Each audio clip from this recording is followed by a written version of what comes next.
Assalamualaikum warahmatullahi wabarakatuh. Perkenalkan, kami dari kelompok 1 akan menjelaskan materi tentang regresi linear berganda sebagai tugas mata kuliah ekonometrika lanjutan dengan dosen pengampu yang terhormat Bapak Rizkon Halal Syah Aji MSI PhD. Kelompok ini beranggotakan Rizky Ramadan dengan nomor NIM belakang 012, Bintang Permatasari 015, Gina Khairunisa Fahrudin 038, Syaradaha 010.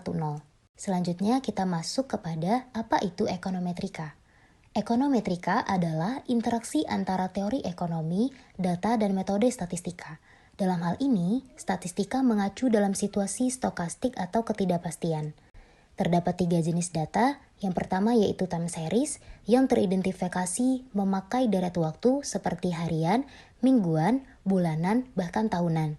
Contoh data di bawah ini yaitu contoh data suku bunga tahunan 2018 sampai 2023. Yang kedua yaitu cross section. Menurut Gujarati, jenis ini adalah data dari satu atau lebih variabel atau sampel yang dikumpulkan hanya dalam satu waktu atau periode tertentu. Nah, contoh data di bawah ini yaitu PDRB antar wilayah di Indonesia pada tahun 2023. Selanjutnya yaitu panel data adalah data yang menggabungkan antara keduanya, yaitu time series dan cross section. Contoh data di bawah ini yaitu contoh data survei anak usia 5 tahun yang memakai internet. Selanjutnya kita masuk kepada analisis regresi. Analisis regresi adalah suatu metode statistik yang digunakan untuk menguji dan menilai pengaruh variabel independen terhadap variabel dependen. Terdapat 2 jenis, yaitu regresi linear sederhana yang diterapkan ketika variabel dependen dipengaruhi oleh satu variabel independen. Nah, yang kedua yaitu regresi linear berganda yang digunakan ketika mengevaluasi pengaruh lebih dari satu variabel independen terhadap variabel dependen. Nah, dalam kedua kasus ini, tujuan utamanya adalah untuk memahami hubungan antara variabel-variabel tersebut dan menentukan sejauh mana variabel independen dapat menjelaskan variasi dalam variabel dependen. Analisis ini menjadi alat penting dalam ilmu statistika untuk memahami dan memodelkan hubungan antar variabel dalam satu penelitian.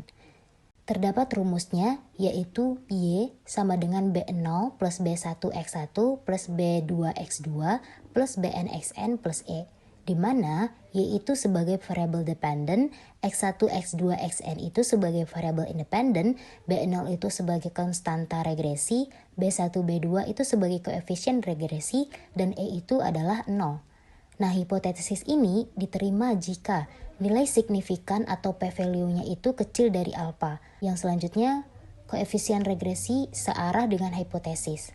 Selanjutnya, materi asumsi klasik dalam permodelan regresi dengan menghasilkan estimator linear tidak bias atau regresi dapat mencerminkan hasil yang layak dari penelitian.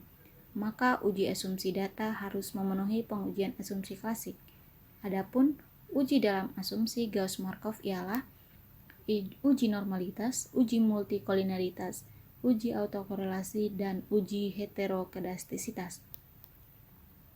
Adapun uji asumsi klasik dilakukan agar mampu menghasilkan persamaan regresi linear berganda yang bersifat blue atau Bayes linear unbiased estimator. Artinya, mampu menghasilkan persamaan regresi yang baik, tidak bias atau multitafsir yang mengakibatkan pembaca kesulitan dalam menginterpretasikan.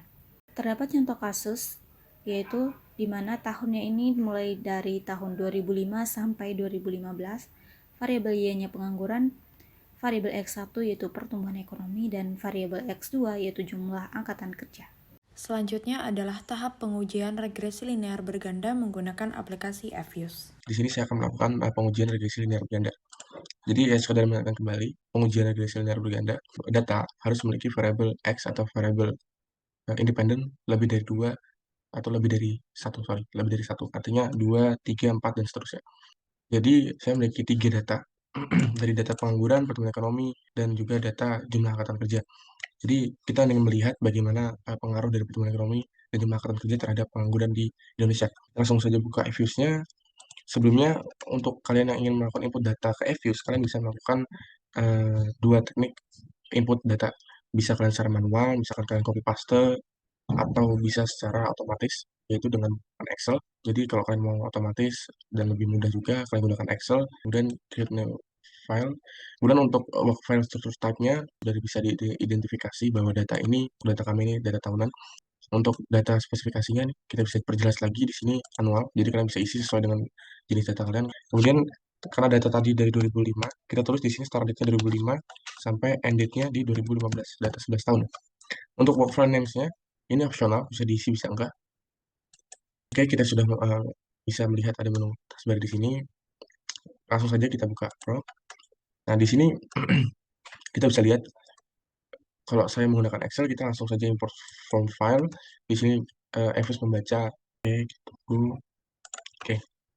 Nah, di sini Evis membaca data kita di Excel. Karena data saya ini ada 1, 2, 3, 4. 4 ini tahun, sedangkan tahun ini tidak dipakai, makanya kita harus custom manage. Tadi saya dari Excel itu sel tahunnya di 2000, sel tahunnya di A1, kita pindah ke A2 di sini, B1. Jadi kenapa harus seperti itu? Karena agar Evis tidak membaca tahun sebagai data juga. Karena di program Evis sendiri sudah ada menu untuk tahun, jadi tidak ada double gitu. Takutnya malah masuk dalam estimasi. Nah, setelah itu kita next saja. Kemudian untuk data di sini kita harus perhatikan data kita tipenya apa nih.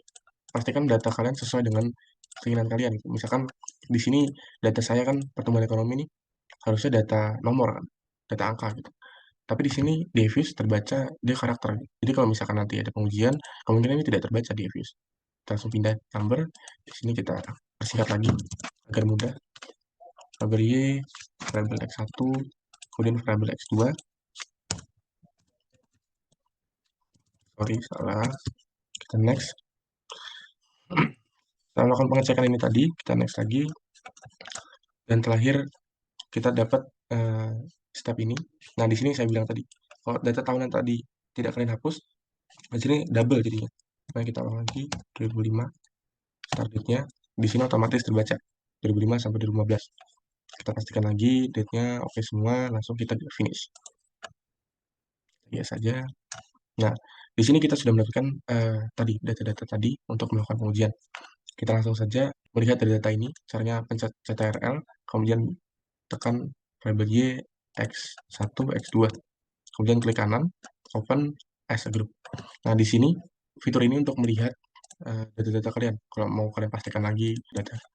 Oke, kemudian kita disimpan. Nah, di sini fitur menyimpannya. Kemudian langsung saja kita klik kanan lagi untuk melakukan uji regresi linear berganda as equation. Nah, di sini konstanta di sini kita pindah di sini.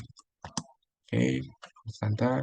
Untuk metodenya kita gunakan LS karena di sini kita regresi linear. Untuk sampelnya 2005-2015 kita pencet OK. Di sini kita sudah mendapatkan output dari data uji regresi linear berganda. Sebelum itu, karena metode pendekatan yang kita gunakan dengan uji asumsi klasik, maka dari itu kita harus melakukan pengujian asumsi klasik dulu. Di antaranya tadi ada uji multikolinearitas, uji normalitas, uji heterokedastisitas, dan uji autokorelasi. Yang utama kita akan melakukan pengujian multikolinearitas. Kita buka menu view, kemudian koefisien diagnostik, kita buka varian inflation vector. Di sini kita udah dapat output dari pengujian multikolinearitas. Nah, kemudian kita freeze saja. Nah, biar kita simpan di lembar kerja bawah ini. Kemudian setelah pengujian multikol sudah dilakukan, kita melakukan pengujian lagi. Yang kedua itu pengujian uji normalitas. Caranya adalah pencet view, kemudian residual diagnostik, kemudian kalian bisa lihat di histogram normality test. Nah, di sini kita sudah dapat output dari pengujian normalitas dengan pendekatan histogram normality test. Kita langsung freeze saja. Oke, kita tutupnya. Kemudian kalian bisa lanjut ke pengujian selanjutnya, yaitu uji heterokedastisitas. Itu kita view lagi, kita ke residual diagnostik lagi, kemudian ke heterokedastisitas test. Karena kita menggunakan uji heterokedastisitas dengan menggunakan atau test type-nya itu white, jadi di sini saya memilih menu specification type-nya atau white. Oke, di sini kita sudah mendapatkan Kita freeze lagi, kita sembunyikan di bawah. Oke, selanjutnya uji terakhir atau uji autokorelasi. Nah, untuk pengujian autokorelasi ini, kita bisa mencet view lagi, kemudian residual diagnostik lagi, dan serial correlation LM test. Nah, di sini ada likes to include, karena data kita tadi variable X-nya 2, di sini otomatis residu 2, tinggal oke. Di sini kita udah dapat juga. Kita freeze. Oke, setelah itu kita simpan. Nah, jadi teman-teman, setelah kalian melakukan pengujian ini, kalian bisa memindahkan semua data ini, output ini, ke Word gitu. Caranya gimana? Caranya tinggal buka Word kalian. Oke, Word kosong. Sorry. Oke, tinggal buka Views. Caranya adalah dengan melebarkan, kemudian tinggal kalian Ctrl+C seperti biasa. Kemudian ke sini, tunggu sebentar. Agak nge-lag ya.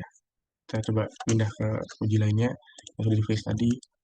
Ini uji multikolinialitas, kita pindah ke Word. Nah, ini semua output atau uji sudah terisi di sini. Kita kasih lagi.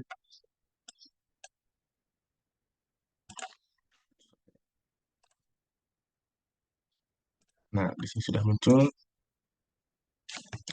Jadi, gitu teman-teman untuk melakukan pengujian uji asumsi klasik. Kemudian, setelah kalian melakukan pengujian ini, kalian pindahkan semuanya ke Word. Oh ya, yang ini saya lupa tadi, SDP text. Oke, ini ke Word. Di sini sudah muncul juga. Jadi pengujian multikoliniaritas dan seterusnya sama teman-teman. Jadi intinya saat misalkan kalian begini, Ctrl+C bisa atau klik kanan bisa, kemudian di copy option-nya langsung aja oke. Pastikan di sini ada as display yang sesuai sama ini atau yang kalian gunakan copy yang lebih bagus lagi using Higgs precision. Tapi kadang itu berbeda outputnya jika diberikan di Word. So, oke, dan seterusnya. Gitu teman-teman. Jadi untuk interpretasinya kita akan simak lagi untuk interpretasinya penjelasan berikut ini. Selanjutnya, uji multikoliniaritas. Uji multikoliniaritas ini dibutuhkan untuk mengetahui ada atau tidaknya hubungan linear antar variabel bebas untuk mendeteksi ada atau tidaknya multikoliniaritas yang tinggi antar variabel bebas yang dapat dideteksi dengan cara menghitung koefisien korelasi.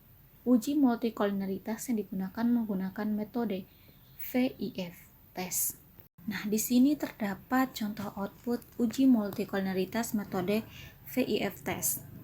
Nah, dari tabel ini dapat dilihat bahwa terbebas dari multikoliniaritas yang dimana nilai WIF ini kurang dari 10. Nilai VIF X1 sebesar 1,223 yang dimana kurang dari 10. Dan nilai VIF X2 yaitu kurang dari 10 sama 1,222. Nah, dilihat dari tabel variance inflation factor, dapat disimpulkan bahwa nilai VIF X1 dan X2 memiliki nilai kurang dari 10. Maka data tersebut terbebas dari multikoliniaritas. Selanjutnya itu uji normalitas. Uji normalitas bertujuan untuk menguji apakah dalam sebuah model regresi dependent variable, independent variable, atau keduanya berdistribusi normal atau tidak. Model regresi yang baik adalah berdistribusi normal atau mendekati normal. Salah satu cara untuk melihat normalitas adalah dengan melihat norma probability plot. Dasar pengambilan keputusannya, yang pertama itu jika data menyebar di sekitar garis diagonal dan mengikuti arah garis diagonal, maka regresi memenuhi asumsi normalitas. Yang kedua, jika data menyebar jauh dari garis diagonal dan tidak mengikuti arah garis diagonal, maka model regresi tidak memenuhi asumsi normalitas. Selanjutnya masuk ke interpretasi untuk uji normalitas tes dengan pendekatan histogram normalitas. Jadi fokusnya adalah data dapat dikatakan berdistribusi normal jika nilai Jarque-Bera kurang dari 2 dan nilai probability lebih dari 0,05. Maka dapat disimpulkan bahwa tabel di atas menunjukkan penelitian ini berdistribusi normal. Hal ini bisa dilihat dari nilai Jarque-Bera yang kurang dari 2, yaitu sebesar 0,660 dan probability yang lebih besar dari tingkat keyakinan 5%, yaitu sebesar 0,718. Selanjutnya adalah uji heteroskedastisitas. Uji ini bertujuan untuk menguji apakah terdapat kesamaan varians dari residual satu pengamatan ke pengamatan lainnya. Caranya bisa menggunakan beberapa cara, diantaranya yaitu metode grafik, uji Park, uji Glasser, uji korelasi Spearman, dan uji lainnya. Untuk penelitian ini atau data kami menggunakan uji metode grafik dan uji White heteroskedasticitas, karena agar hasilnya itu lebih akurat. Kita masuk ke interpretasi uji heteroskedastisitas. Dengan fokus data dapat dikatakan terbebas heteroskedastisitas jika nilai probabilitas ops R-square-nya itu lebih dari 0,05. Maka dilihat dari output di atas bahwa probability ops R-square itu sebesar 0,3921, di mana lebih besar dari alfa 0,05, maka dapat dikatakan bahwa penelitian ini terbebas dari heteroskedastisitas. Selanjutnya adalah uji autokorelasi. Uji ini bertujuan untuk melihat ada atau tidaknya hubungan antara residual satu dengan residual lainnya. Uji autokorelasi ini dapat melihat dengan menggunakan uji Durbin-Watson dan uji Brush-Godfrey. Uji autokorelasi yang kami gunakan menggunakan uji Brush-Godfrey. Dengan penilaian dilihat dari nilai probabilitasnya. Selanjutnya kita masuk ke interpretasi untuk uji autokorelasi. Data dapat dikatakan terbebas autokorelasi jika nilai probabilitas chi-square itu lebih besar dari 0,05. Dengan berdasarkan tabel di atas, diperoleh nilai probabilitas chi-square itu sebesar 0,9919, di mana angka tersebut lebih besar dari 0,05, maka dapat disimpulkan bahwa penelitian terbebas dari autokorelasi. Selanjutnya adalah uji F atau secara simultan. Jika nilai signifikansi probabilitas F statistik itu kurang dari 0,05, maka variabel independen secara simultan berpengaruh terhadap variabel dependen. Diketahui nilai F statistik sebesar 5,657 dengan nilai probabilitas F statistik sebesar 0,029, di mana kurang dari 0,05, maka dapat disimpulkan bahwa variabel independen berpengaruh signifikan secara simultan atau bersamaan terhadap variabel dependen. Selanjutnya uji T atau secara parsial. Jika nilai signifikan probabilitas kurang dari 0,05, variabel independen secara parsial atau sendiri berpengaruh terhadap Y. Dari output di atas diperoleh hasil bahwa variabel X1 sebesar 0,3961 memiliki nilai probability lebih besar dari alfa. Sehingga dapat dikatakan bahwa variabel X1 tidak berpengaruh terhadap variabel Y. Sedangkan pada variabel X2 sebesar 0,0106 memiliki probability lebih kecil dari alfa, sehingga dapat dikatakan bahwa variabel X2 memiliki pengaruh terhadap variabel Y. Selanjutnya model regresi. Seperti yang kita ketahui bahwa mencari model regresi dengan cara Y sama dengan B0 ditambah B1 dikali X1 ditambah B2 dikali X2 ditambah standar error, di mana Y sama dengan 3147,396 dikurang 1718,019 kali X1 ditambah 0,143995 X2 ditambah standar error. Dapat disimpulkan bahwa yang pertama, nilai konstanta yang diperoleh sebesar 3147,396, maka dapat disimpulkan bahwa jika variabel independen naik satuan secara rata, variabel dependen juga akan ikut meningkat sebesar 3147,396.